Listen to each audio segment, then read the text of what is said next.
Olá, muito boa tarde a você conectado conosco aqui pelo Notícias Agrícolas. Está no ar o nosso boletim de fechamento do mercado.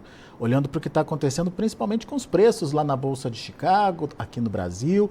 E é um dia em que a gente tem duas visões aí diferentes de acontecimentos do mercado. Lá em Chicago, temos um segundo dia consecutivo de queda forte para a soja lá na Bolsa de Chicago, queda de 2 dígitos aí nos principais vencimentos, com a soja no primeiro vencimento baixando para 11 dólares e 45 centes por bushel. Perdeu aqueles 11,50 de referência.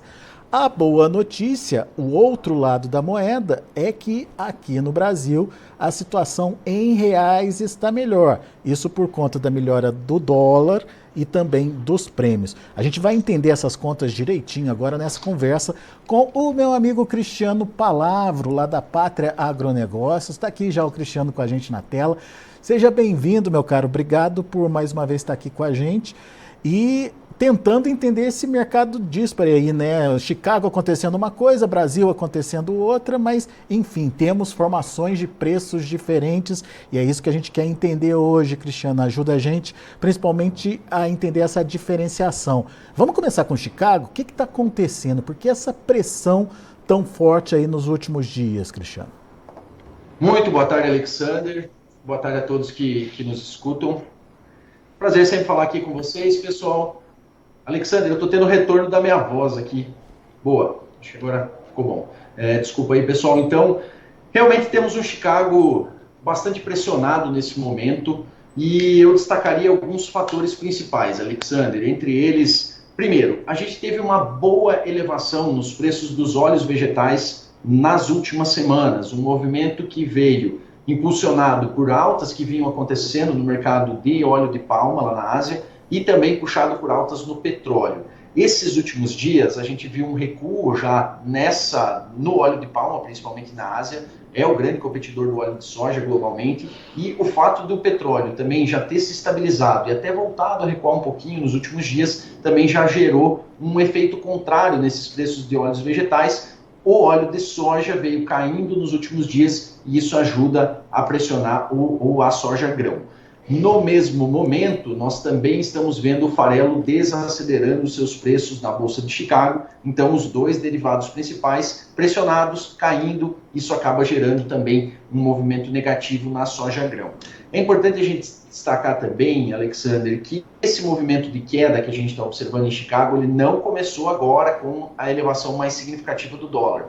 Desde o início de abril, a gente já viu que o Chicago começou a perder força. Isso porque a gente está observando uma oferta maior aqui no mercado brasileiro. Esse mês de abril marca o encerramento praticamente da nossa colheita aqui no Brasil, então as últimas áreas estão em processo de colheita, é mais soja sendo ofertada, então assim o mercado observa um momento de mais disponibilidade, de maior oferta saindo aqui da América do Sul. Lembrando que a Argentina agora também já começa seu trabalho de colheita, isso ajuda a pressionar principalmente o mercado de derivados. A Argentina já chega aí próximo dos 15% colhido nesse momento, uma colheita até mais antecipada do que se observava nos últimos anos. E Chicago agora vai migrando cada vez mais as suas atenções para os Estados Unidos, algo natural para esse momento, principalmente agora na segunda quinzena de abril em diante. O plantio de soja nos Estados Unidos ele ganha corpo com mais intensidade nos Estados Unidos ao final de abril e durante o mês de março. E por enquanto não há sinais de risco climático significativo para os Estados Unidos, o que é um fator também que coloca Chicago mais pressionado, já que há a percepção de uma área maior nesse ano. Se as produtividades caminharem para dentro de uma normalidade, os estoques americanos vão ficar maiores e isso é um fator baixista para Chicago. Então essa movimentação dos derivados que vinham com suporte e perderam parte desse suporte nos últimos dias, somado ao avanço da colheita aqui na América do Sul e a falta de risco climático nos Estados Unidos, na nossa visão, são esses fatores pressionadores de Chicago desde o início de abril. Agora, eles ganham ainda mais corpo com essa evolução do dólar.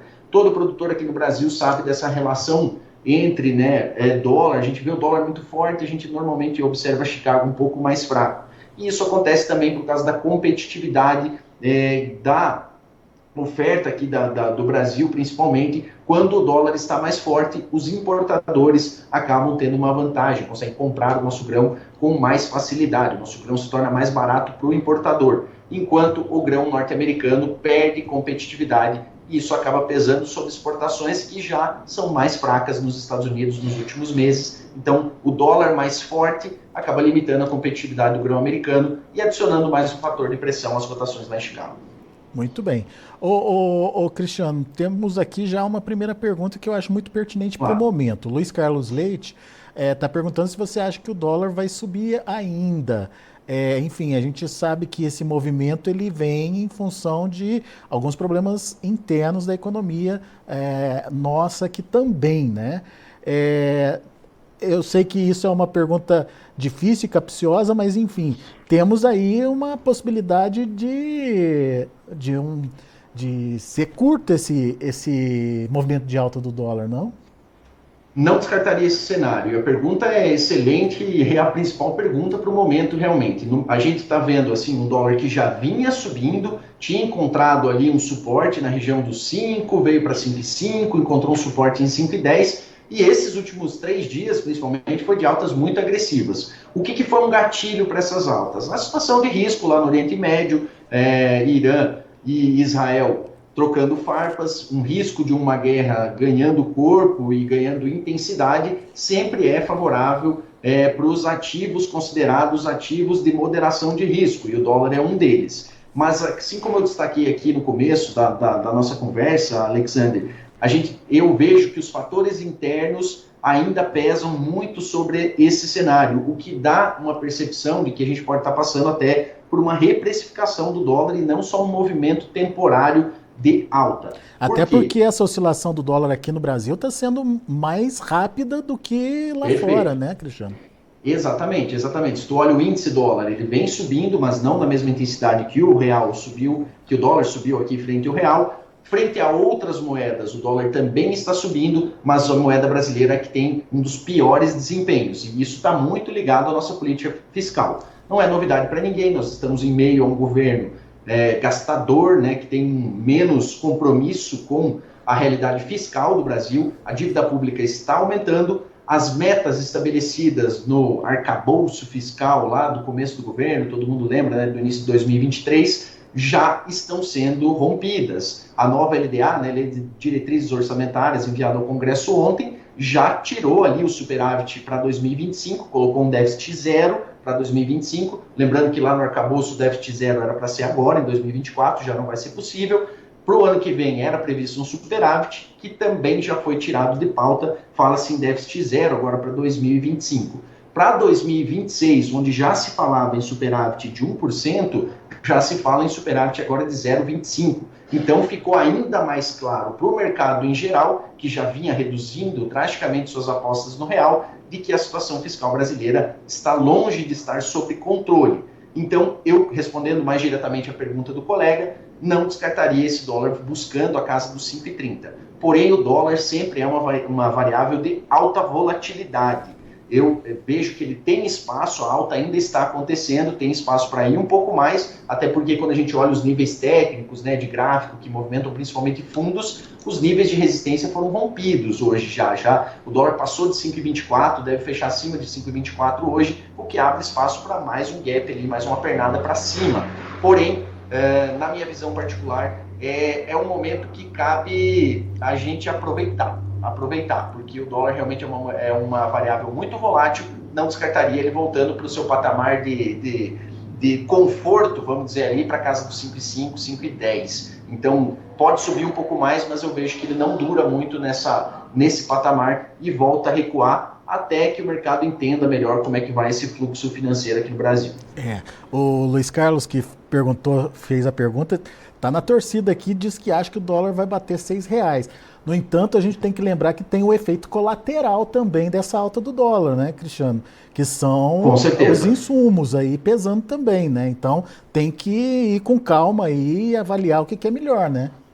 Com certeza, com certeza. Acaba nos gerando mais urgência nas decisões a serem tomadas, né? Porque o efeito sobre os insumos é bastante direto também, em especial fertilizantes, que são praticamente totalmente dolarizados. A gente pode ver aí nesses próximos dias algumas empresas saindo do jogo, tirando suas tabelas e voltando com algum reajuste mais à frente, né? É claro que os preços da soja também estão subindo, com mais limitação, porque Chicago vem caindo com uma certa consistência, né? Então o efeito direto da alta do dólar não está sendo totalmente repassado à soja, porque Chicago na outra ponta vem caindo, mas de forma geral o dólar mais alto costuma ser favorável para o produtor e abre oportunidades de nós fecharmos ou avançarmos na negociação de 23, 24 desse grão recém-colhido a preços melhores. O produtor, muita gente ainda precisando fazer venda ainda para cobrir o 30 do 4, especialmente no sul do Brasil.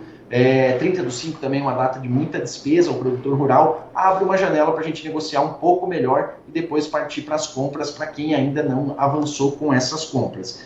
Normalmente o dólar em alta costuma ser favorável para nós, então é um cenário favorável para o produtor. É claro que essa volatilidade toda preocupa sempre também, porque é bem provável que a gente vai ter algum reajuste, principalmente dos fertilizantes, nesses próximos dias. Se a gente tivesse que colocar como prioridade, é melhor vender a soja que está na mão e pagar a dívida, ou já começa a negociar a soja futura, ou as duas coisas dá para fazer ao mesmo tempo, Cristiano?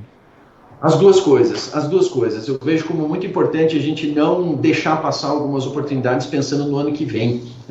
Se a gente não tem um risco climático no radar, lá nos Estados Unidos, a gente pode ver sim, um mercado bastante pressionado ainda ao longo dos próximos meses, né? Chicago operando em baixa, e aí qualquer reversão desses picos de dólar nos colocaria numa realidade de preço bem pior do que a gente tem hoje. Então, para quem já está avançando nas compras, principalmente, vale uma avaliação bem criteriosa já do fechamento de uma parte de sua produção. O produtor ali que gosta bastante de olhar a relação de troca, para alguns produtos ele vai encontrar uma relação de troca bastante interessante para o ano que vem e que já justifica ali uma relação média abaixo das últimas safras, que já justifica sim iniciar um processo de vendas para 2024 e 2025 e não só fazer as vendas do grão disponível agora, né? Mas, por exemplo, o que seria uma boa relação de troca hoje? Para que tipo de insumo, na sua opinião?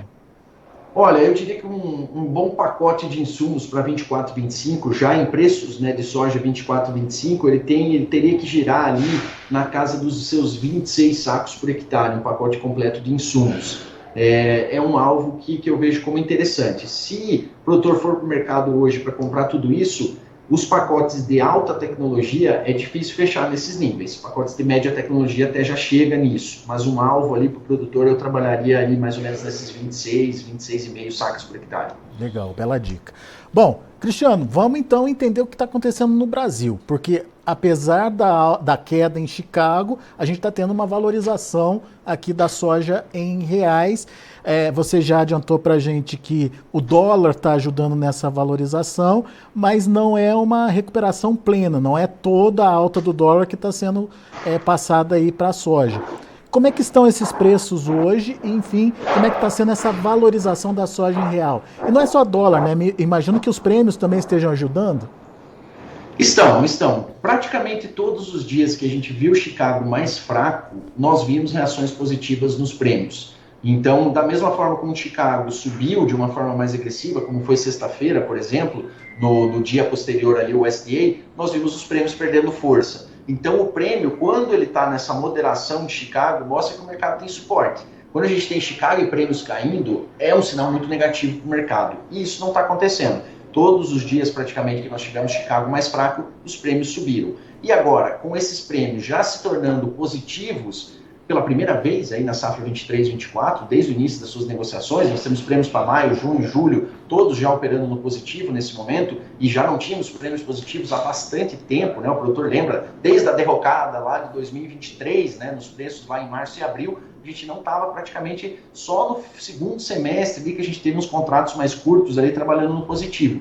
Mas para a safra 23-24, desde o início das negociações lá atrás, sempre foram prêmios negativos. Esses prêmios já estão positivos, então a gente já não tem mais aquele desconto sobre as cotações de Chicago. E agora, com o dólar mais forte, os preços subiram. Se a gente pegar ali de quarta-feira passada para cá, quase uma semana aí, pelo menos R$3 por saca foi a alta média que a gente observou aí em Porto de Santos, Porto Paranaguá e, consequentemente, para o interior do Brasil.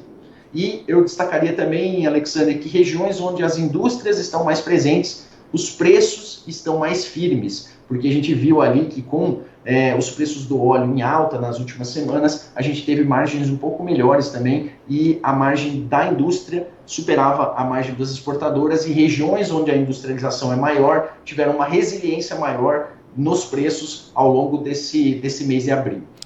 Vamos reforçar os preços que estão sendo praticados agora, só para a gente entender como é que foi essa evolução aí dos R$ 3 que você citou, Cristiano. Olha, para negócios ali para junho, mais ou menos, a gente tinha ali um Paranaguá trabalhando no meio da semana passada, na casa de 128,50, 129, hoje a gente já viu negociações a 132, Santos até um pouquinho mais alto, 133 contra 130 no meio da semana passada. Ou seja, é uma valorização efetiva, inclusive nos portos, acontecendo aí em reais para a safra brasileira. É o melhor preço do ano, Cristiano? É o melhor preço desde a queda de janeiro, né? Então, se a gente pega bem o comecinho de janeiro, ainda tinha preços um pouco melhores, mas a partir do dia 12, dia 15 de janeiro, os preços já caíram abaixo do que a gente tem hoje, e depois o fundo do poço foi lá em mais ou menos dia 26 de fevereiro. Se a gente for pegar o menor preço no Porto, que foi na casa de R$115. Então, foram 40 dias aí com altas bem consistentes, né, Alexandre? Do fundo do poço de 115 para os atuais 132, 133, uma alta bem significativa. Muito bem. O Rony pergunta, você fala de 26 sacas, seria apenas fertilizantes ou também os defensivos? O pacote completo que você falou, né? Os insumos. Pacote completo, né? Se a gente for pegar aí fertilizantes, varia muito, né, de região para região, porque tu tem regiões mais próximas do porto, vão ter um preço de soja mais alto e um preço fertilizante mais baixo, e depende também da intensidade dessa adubação, né? Quantos pontos de fósforo, quantos pontos de potássio. Mas eu estou vendo, assim, nos fechamentos que já ocorreram na nossa clientela, pacotes de fertilizantes, nos melhores dos melhores casos, girando na faixa de 9,5 sacas por hectare, mas na média mais próximo de 11, e os pacotes mais pesados, vamos dizer assim, uma adubação mais intensa, chegando a 13,5, 14 sacas. Quando a gente olha para químicos, aí são pacotes que variam muito, melhores casos, pacotes ali com produtos mais básicos, mais genéricos, 6,5, 7 sacas por hectare, chegando ali nos melhores pacotes a 9, 10 sacas, e semente tratada perto ali de 6,5 sacas por hectare. Muito bem. Cristiano, só para a gente arrematar aqui, o que você imagina que é a tendência agora em Chicago? Essa pressão tende a continuar? Olha, vejo que sim. Sem um risco climático mais consistente para os Estados Unidos, o mercado não tem grandes novidades para Chicago voltar a retomar altas mais consistentes. Eu diria que essa movimentação do dólar ela é importante para a gente acompanhar também. Se ela perder força, ajuda Chicago a parar de cair. Mas eu vejo que hoje não temos novidades muito significativas para puxar Chicago com consistência para cima. Aquele movimento que se consolidou em março e que veio puxando o mercado para cima, ele perdeu um tanto de força. E como quebras na safra brasileira sistematicamente não são confirmadas pelo USDA, que segue também aumentando os estoques americanos mês após mês, me preocupa essa situação para a ponta Chicago. Isso não quer dizer que a gente vai ter uma derrocada imediata nos preços aqui no Brasil. Mas a ponta Chicago, para subir agora, precisaria pelo menos uma novidade mais altista, né? E essa novidade poderia ser realmente um início mais difícil para a safra americana, o que de fato não está no radar agora. Agora, uma reversão desse cenário positivo de clima para o início de safra nos Estados Unidos poderia acelerar esse processo. Mas a gente tem ainda a questão dos fundos muito vendidos, né, Cristiano? Isso poderia ajudar a impulsionar o movimento de alta aí? Diante de uma mudança de cenário? Sim, poderia, Alexander, mas a gente sabe que os fundos eles não se movimentam só por fatores técnicos, vamos dizer assim, né? Não é à toa que esses fundos entram comprando mais ou vendendo mais. Tem que ter algum fundamento ali, um gatilho para acelerar essa compra dos fundos. E em março esse gatilho foi alcançado, né? Que foi principalmente o mercado entendendo que o tamanho das quedas que já tinham acontecido já batiam um patamar de resistência ali, né? A gente viu os contratos de Chicago bater a mínima desde o início de suas operações lá em 2022, né? E isso foi suficiente para o mercado falar, não, daqui para baixo também não vemos. E aí os fundos entraram recomprando, puxaram o mercado de volta para próximo dos 12, mas a partir dali não teve novidades ali para continuar esse movimento. Então, se vier um fator fundamentalista para puxar essa movimentação dos fundos, e isso pode vir através de um corte de juros nos Estados Unidos ou uma situação mais ligada ao nosso mercado mesmo, oferta e demanda, aí sim eu vejo que essa reversão pode acontecer. Mas sem uma novidade fundamentalista, acho difícil esses fundos mudarem de posição da noite para o dia. Muito bem. Bela análise trazida aí pelo Cristiano Palavro, lá da Pátria Agronegócios. Queria aproveitar para agradecer os nossos internautas que estão acompanhando a gente pelo chat do YouTube, fazendo suas perguntas, enfim. A vocês que estão no YouTube nos acompanhando, não se esqueçam de fazer a sua inscrição aqui no canal oficial do Notícias Agrícolas no YouTube. Já falei, estou repetindo aqui, nossa meta é atingir os 100 mil inscritos e a gente está se aproximando dela. A sua participação aí é muito importante. Seu joinha, seu like também nos ajuda nesse processo. E, Cristiano, deixo à vontade aí para você também divulgar as redes sociais da Pátria Agronegócios, Cristiano. Muito obrigado, meu amigo. É sempre um prazer falar com vocês. É um canal de extrema relevância aí para o produtor, sempre trazendo boas análises, bons consultores aí para falar com a turma e manter todo mundo antenado.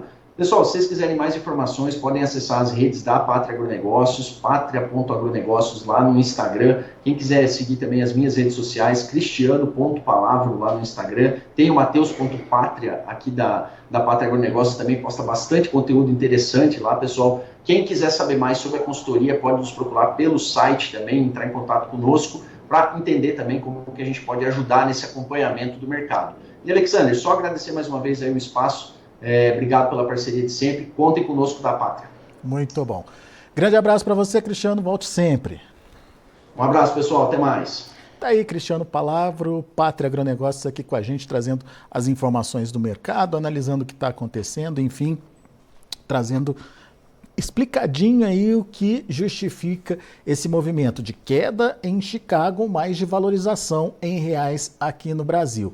É uma oportunidade de negócios, tem que ficar atento a essa oportunidade, mas principalmente não deixando de fazer as suas contas, para saber se o valor que está sendo pago é um valor que cobre o seu custo, que justifica você aí fazer essa negociação. Então, fica a dica para você. E antes de encerrar, deixa eu passar como estão finalizando os negócios lá na B3 e também em Chicago.